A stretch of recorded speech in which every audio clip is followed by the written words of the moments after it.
Trek was started in 1976 by my father, Bevel Hogg, who was a South African who was interested in bike business, and so they figured out that they would start their own brand.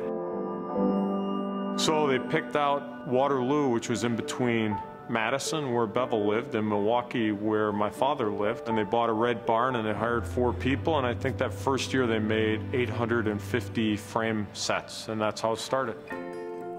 The company soon outgrew the barn, but kept its roots and headquarters in the small Wisconsin town of Waterloo.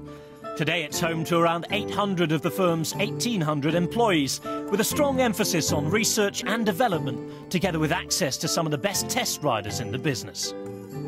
You can have product managers go out and test your product. You can have other people test bikes. But when you're taking a look at people competing at the highest levels and putting the product through those kind of conditions, at those kind of speeds, with that kind of stress, with something on the line, the only way you're going to get that is through professional racing. They're also an amazing vehicle for developing new product for any rider. We can try and duplicate maybe the Arenberg Forest from Paris-Roubaix race here at Trek by building a drum that beats the hell out of the wheel or the frame in the same way.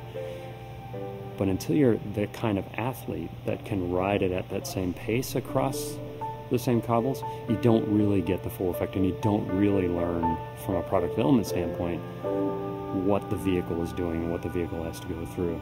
You can put sensors on the frame or on the wheels or something and replicate the exact force that's going into it. It's the interpretation of that force that you can't do unless you're a pro athlete. How hitting that bump makes you react to the next bump.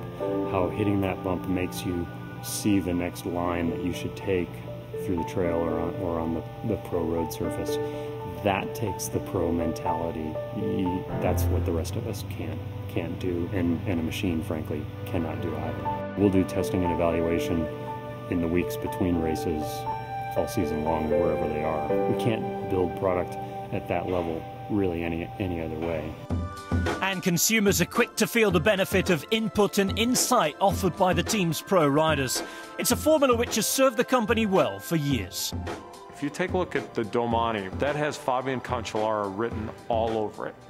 Not only is he one of the best riders in the world, but the guy is super technical, he's really smart, and he's a good communicator. And we've been able to take riders like Fabian, put them on bikes, put them on prototypes, get the feedback, and turn that into products that people can go buy in bicycle shops around the world.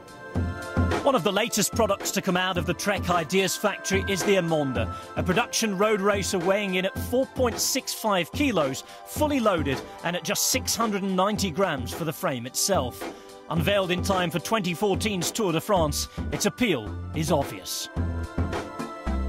It's incredibly light, but it still feels like you're connected with the ground. It doesn't feel like it's going to go off on its own. We worked really hard on making that bike feel like a normal bike, or feel like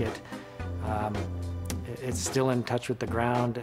It's not influenced so much by wind. It just goes uphill like mad, but it doesn't feel like it's going to fly away from you.